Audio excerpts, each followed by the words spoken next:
여러분, 이 코로나 이후의 시대에 대해서 코로나 이전의 시대와는 많이 다를 것이다 라는 예상들은 다 하고 계실 겁니다. 여러분, 그 미래에 대해서 어떻게 대비를 하고 계시는지요?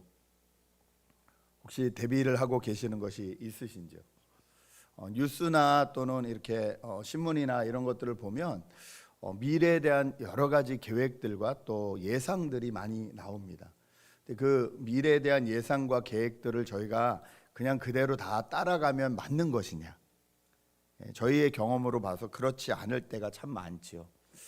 그런데 이 분명히 저희가 살고 있는 세계에 대해서 좀 이해하고 또 돌아보는 것은 너무 필요합니다. 여러분, 2007년, 8년에 미국의 서브프라임이라는 사태가 터졌죠. 집들이 점점 이렇게 다 도미노로 무너지는 현상들을 봤는데, 그때 미국이 이 사태를 잡기 위해서 투자한 돈이 2, 3년간에 걸쳐서 1조억 원이었습니다. 1조억 원. 그런데 그 2, 3년에 걸쳐서 그걸 했거든요. 그래서 그 사태를 잘 봉합을 했어요. 그런데 이 코로나 사태, 2020년, 19년부터 시작해서 20년에 본격적이 된 이 코로나 사태를 막기 위해서는 1년 동안에 무려 3조억 원을 투입했습니다. 그래도 다 잡지 못했어요. 3조억 원을 투입하고도 이것을 다 잡지 못해서 앞으로도 3조 정도가 더 들어가야지만 이 사태가 겨우 진정이 될까 말까 한다고 합니다. 그래서 지금 미국이 돈을 엄청 찍어내고 있다는 거 여러분 아시죠? 원래 경제적인 이론에 의하면 돈이 이렇게 찍히면요, 무조건 물가 상승이 일어나야 돼요. 근데 여러분, 지금 뭐 물가 상승 올라갔다, 왜 월급은 안 올라가는데 물가는 올라가냐, 뭐 이런 질문을 많이 하실 텐데, 근데 돈이 실은 시중에 이만큼 풀렸으면요, 이것보다 훨씬 물가가 올라가야 돼요. 거의 2배, 3배가 떼어야 맞아요, 경제 원리로는. 그런데 올라가지 않아요. 왜 올라가지 않을까요? 그 이유는 원래 과거에는 물가 상승이라는 것은 사람들이 돈이 풀리면 돈을 막 쓰거든요. 막 쓰는데 돈을 막 쓰다 보니까 물건들을 많이 만들어요. 돈의 가치가 떨어지고 그러다 보니 물가가 올라가고 해가지고 이게 인플레이션이 일어나는 건데, 지금은 사람들이 스티뮬러 텍스 받고 뭐 여러 가지 다 받고, 뭐 보니까 식당들은 뭐 다는 아니겠지만 식당들은 어떤 데는 1년치 렌트비를 그냥 다 받고, 아니 어떤 분들은 20몇만 불을 받는다 그러더라고요. 그 다 계산해가지고 신청하면 그렇게 받았대요. 그러면 이게 다시 투자가 되고 막 이러면 인플레이션이 날 텐데 안 나는 거예요. 왜 안 날까요? 다 쟁겨놓고 있거든요. 사람들이 코로나로 인해서 불안감에 빠졌어요. 그러니까 이게 지금 꽁돈 들어왔으니까 마음껏 써야지가 되지 않는 거예요. 이걸 어떻게 미래를 위해서 대비할까? 내가 어떻게 될지 모른다. 그러니까 돈이 어디로 쓰려고 합니까? 부동산이나 주식으로 다 갑니다. 미국에 오래 사신 분들 알겠지만 주식시장이 이렇게 뜨거워 본 적이 없어요. 부동산 시장이 이렇게 뜨거워 본 적이 없어요. 저희가 신문이나 뉴스를 보면서 그런 이 소식들을 들을 때마다 우리는 어떻게 미래를 대비해야 되지? 이런 생각들을 되게 많이 합니다. 당연히 대비해야죠. 눈에 보이는 세계에 대해서 어떻게 대비해야 될 건지 저희가 잘 대비하고 준비하고 많이 배울 필요가 있습니다. 그런데 중요한 것은 저희는 눈에 보이는 세상만 살지 않는다는 거예요.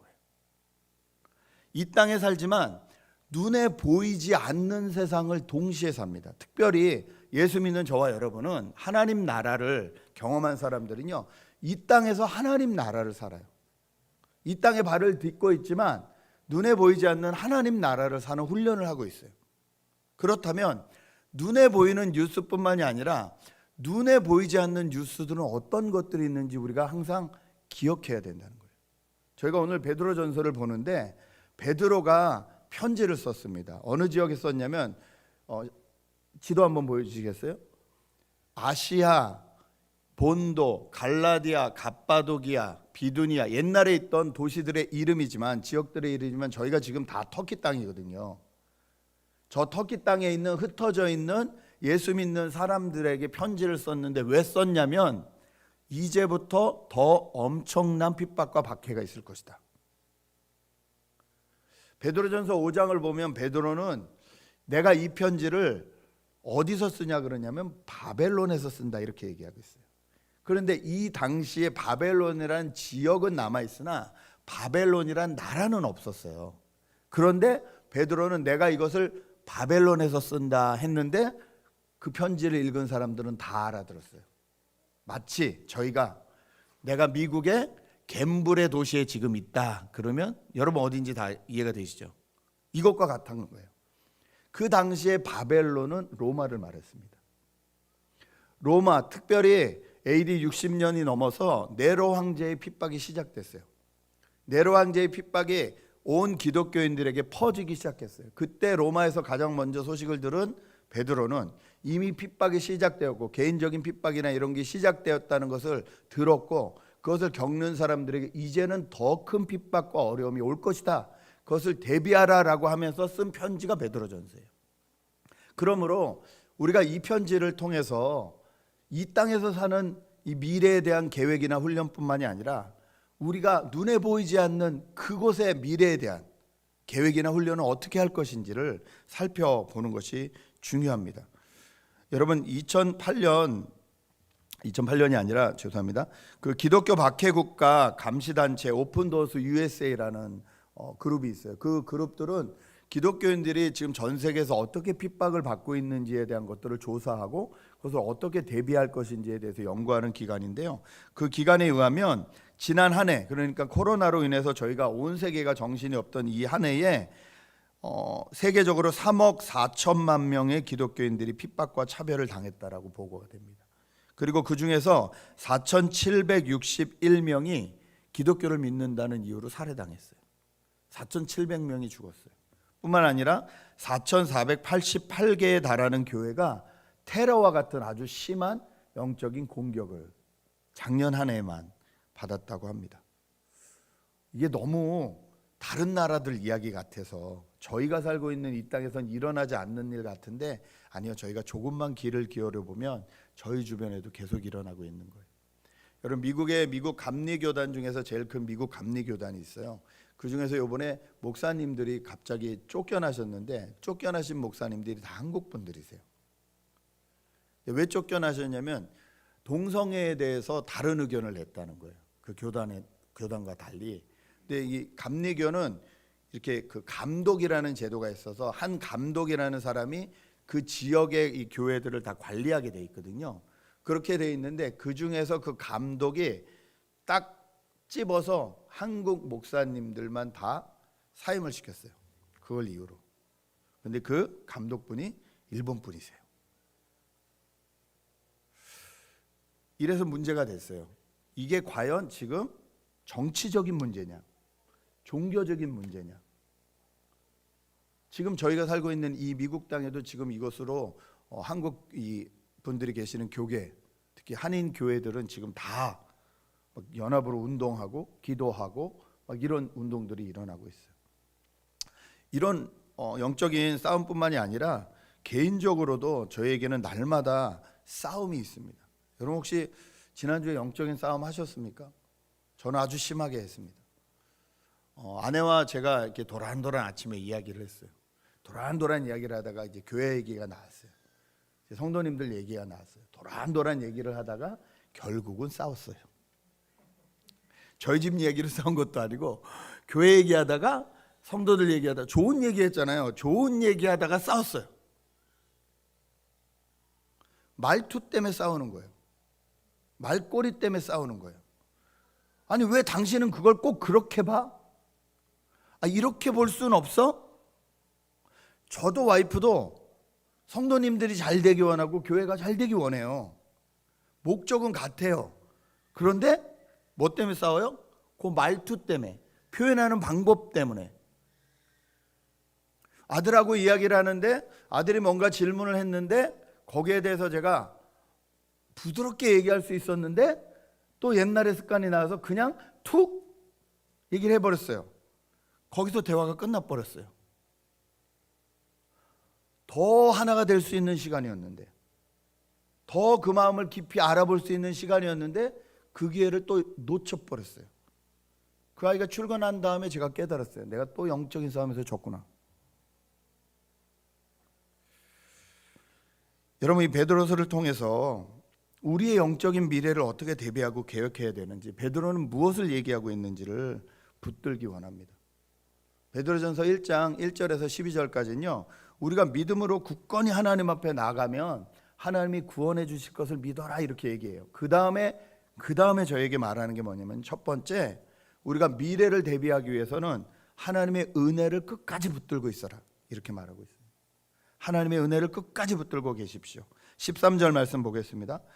그러므로 여러분은 마음을 단단히 먹고 정신을 차려서 예수 그리스도께서 나타나실 때에 여러분이 받을 은혜를 끝까지 바라고 있으십시오.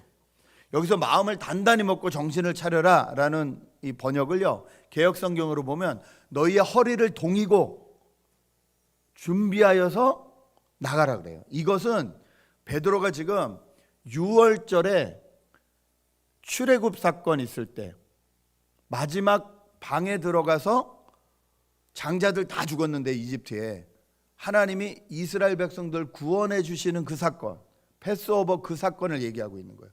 그때 보면요, 옷을 입되 허리를 조매고 신발을 신고 그 방 안으로 들어가서 준비된 그 음식을 지팡이를 들고 급히 먹으라고 나와 있거든요.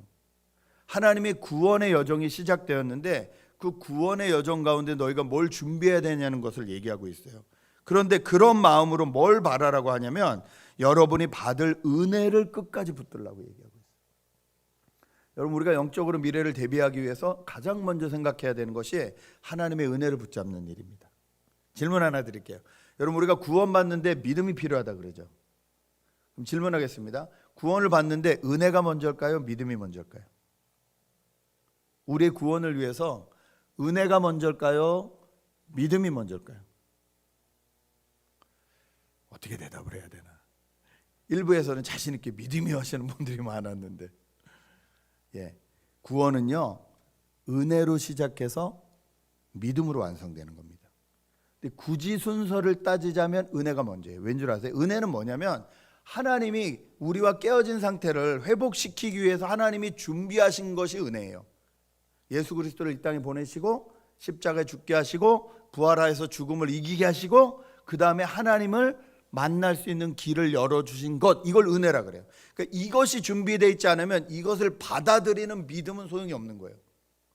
기독교를 오해하면 안 돼요. 내가 그냥 뭔지도 잘 모르고 그냥 믿어, 하나님을 믿는데요, 그 하나님을 믿는다 분이 나중에 얘기하시는데 막 성경에 써있는 하나님이 이렇게 잔인한지 몰랐다고, 난 이런 하나님이면 안 믿겠다고. 그게 제가 당황스러웠던 적이 있어요. 그동안은 그러니까 자기의 감정을 믿은 거예요. 자기가 생각하는 하나님을 믿는 거예요. 아니에요. 기독교는요, 하나님이, 이 성경에 써있는 하나님이 하신 일, 그것을 믿는 거예요. 하나님이 하신 이 일을 우리가 은혜라고 부르고 그것을 내가 받아들이는 것을 믿음이라고 말합니다. 은혜로 시작해서 믿음으로 완성되는 게 구원이에요.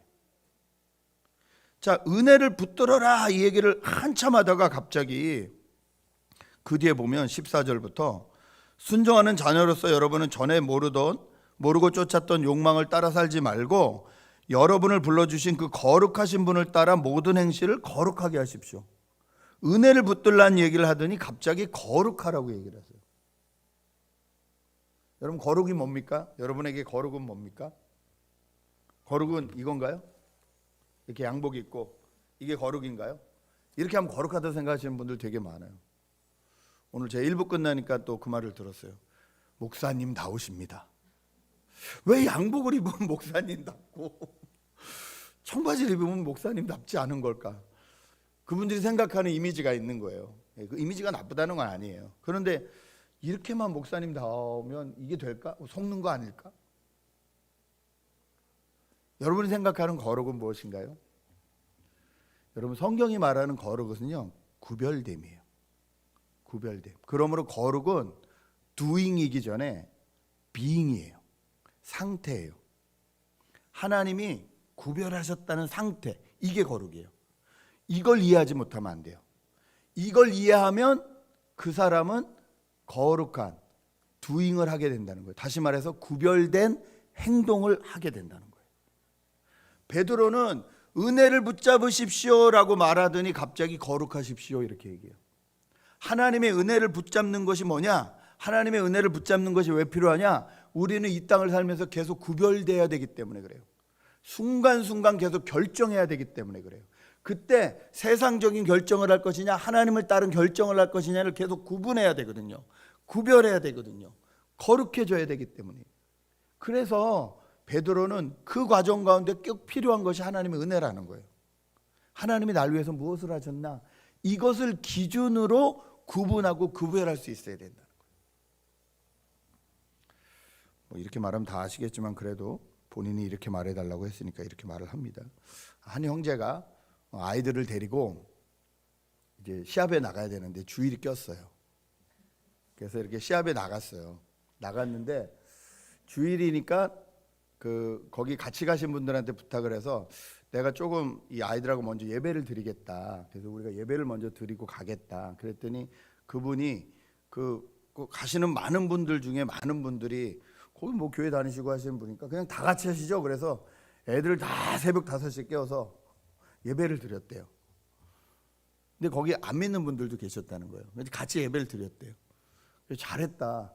근데 이번에 또 가야 되는데 또 그럴 것 같다는 거예요. 그래서 너무 잘했다고. 안 믿는 분들도 오신대요. 그러면 이번에 하나 더 해라 그랬어요. 제가. 다 예배를 드리고 마지막에 5분만 더 투자해서 거기 계신 모든 부모님들에게 얘기해라. 여기 있는 아이들 한 사람 한 사람 돌아가면서 다 안고 축복해달라고. 안 믿는 분들이 자기 자녀뿐만이 아니라 남의 자녀를 위해서 기도하는 시간을 갖게 되는 거예요. 이것이 구별이고 구분입니다. 여러분 점점 갈등하게 되실 거예요. 주일날 아이들을 교회를 못 오게 안 오게 이런 상황을 자꾸 만들잖아요. 세상들은. 그런데 이때 나는 어떻게 행동할 것이냐 고민되실 거예요. 어떻게 하실래요? 무조건 주일은 다 안 돼. 이게 믿음이야. 그 믿음도 존중합니다. 그러나 아이들과 예배를 어떻게 드릴 것이냐, 내가 무엇을 하기 전에 어떻게 아이들과 예배를 먼저 드릴 것이냐, 이것을 가지고 구별하고 구분할 줄 알아야 된다는 거예요. 여행을 가서도 마찬가지입니다. 주일을 껴서 여행할 수 있잖아요. 그런데 나는 그 여행을 가서도 먼저 하나님을 예배하고 있는 사람이냐는 거예요. 그게 세상과의 구별이고 구분이죠. 안 그러면 그냥 세상하고 똑같이 가는 거잖아요. 흘러간다는 거예요. 로마의 문화가 얼마나 멋졌겠습니까? 로마의 사상들이 얼마나 사람들을 헷갈리게 했겠습니까? 그때의 신은 황제였거든요. 황제 우상 숭배가 얼마나 컸겠습니까? 지금 우리가 살고 있는 시대보다 지금 우리 자녀들이 살아가야 될 시대는 얼마나 더 어렵고 힘든 엄청난 유혹들이 다가오겠습니까? 그때 우리는 그 아이들에게 뭘 가르치지? 하나님의 은혜를 붙잡는 법을 가르쳐야 된다는 거예요. 다시 말해서 구별되는 법을 가르쳐야 된다는 거예요. 나에게 처해진 모든 상황을 통해서 구별되는 법을 가르치십시오. 그러기 위해서 하나님의 은혜를 붙잡는 미래를 위한 훈련을 하십시오라고 베드로는 지금 말하고 있는 거예요. 여러분, 이 훈련이 너무 중요합니다. 왜냐하면 17절 말씀 때문에 그렇습니다. 17절 말씀 함께 읽을까요? 읽겠습니다. 시작.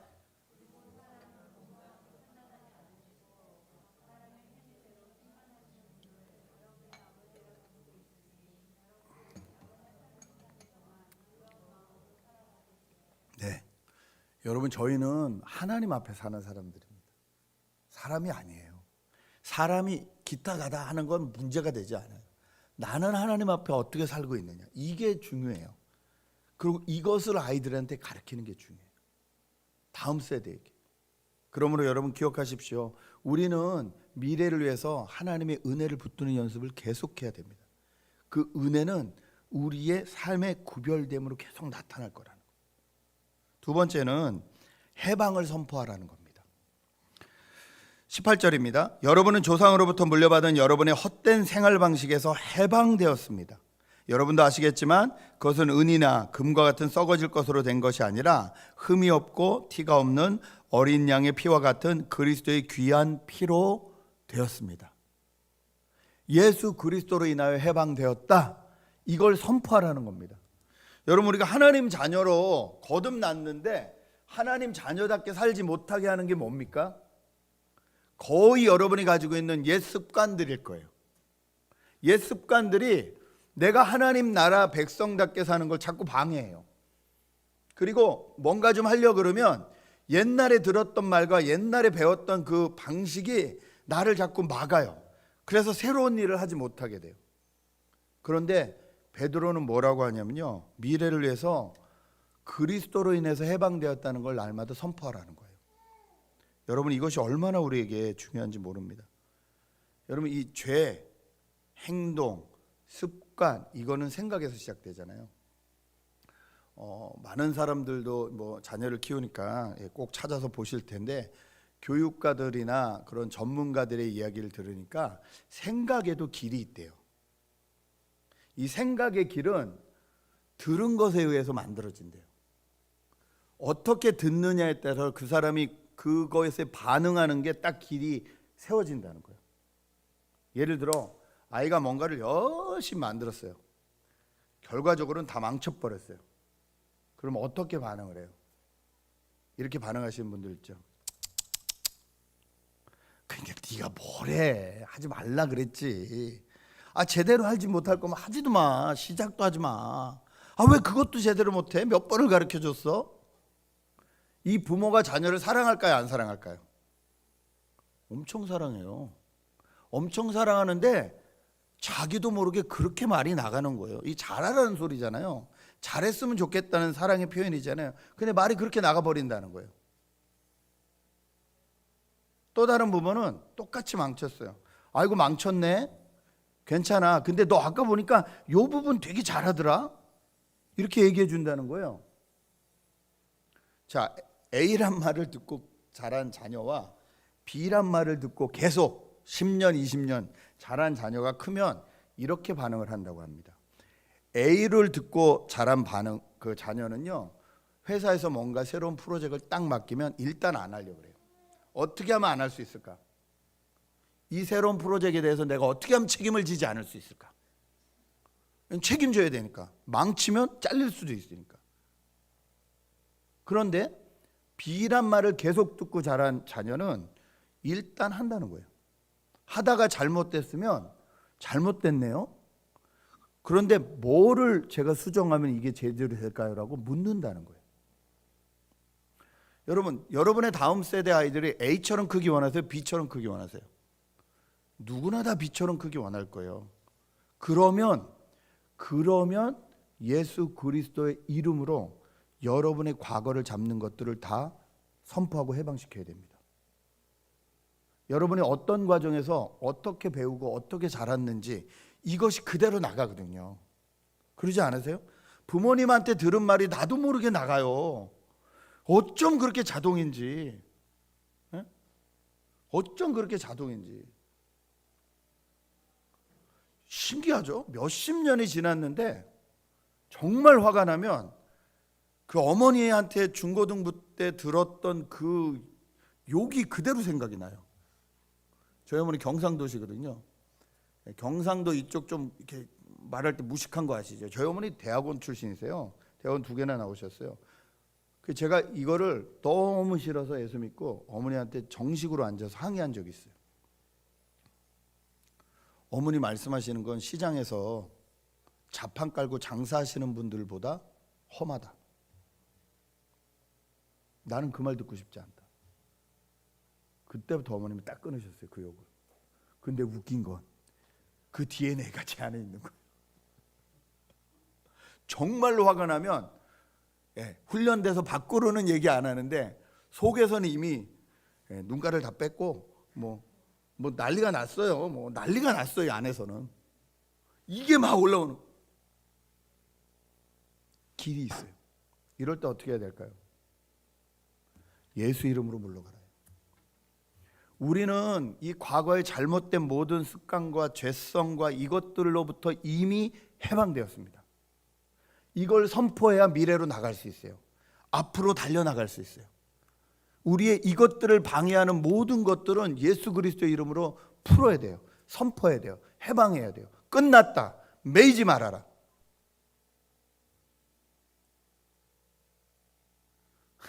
너무 재밌는 거예요.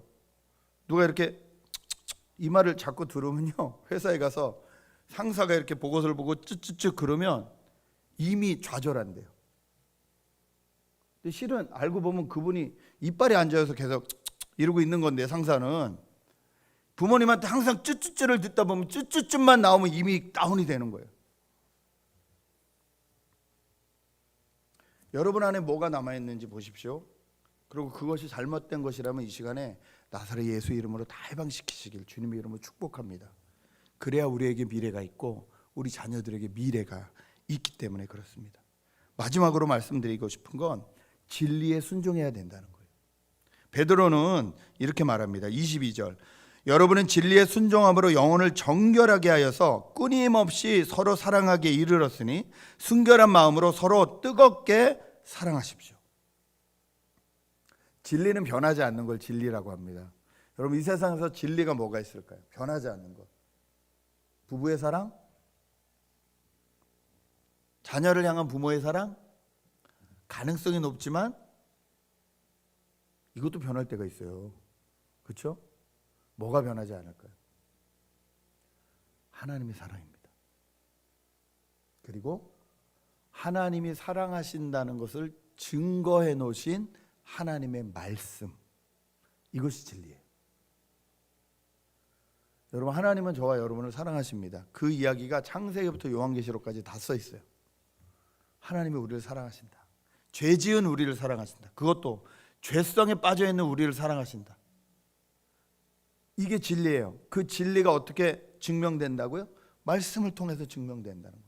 그러므로 우리가 그 말씀을 기반으로 해서 그 사랑을 받아들이면 그때 우리가 미래를 향해서 나갈 수 있게 된다는 거예요. 사랑받은 아이가 사랑할 수 있게 됩니다. 미래를 향해서 긍정적으로 나갈 수 있게 돼요. 하나님의 사랑을 받아본 사람이 사람을 사랑하는 그릇이 넓어지게 돼 있어요. 하나님의 사랑, 무조건적인 사랑을 정말 받아보고, 와, 내가 진짜 내가 생각해도 이게 말이 안 되는데 이런 나를 하나님이 사랑하시는구나, 이게 느껴진 사람이, 사람을 향한 사랑이 커진다는 거예요.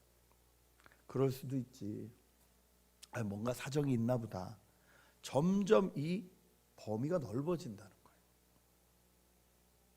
이게 우리가 미래에 대비해야 될 마음이라는 거예요.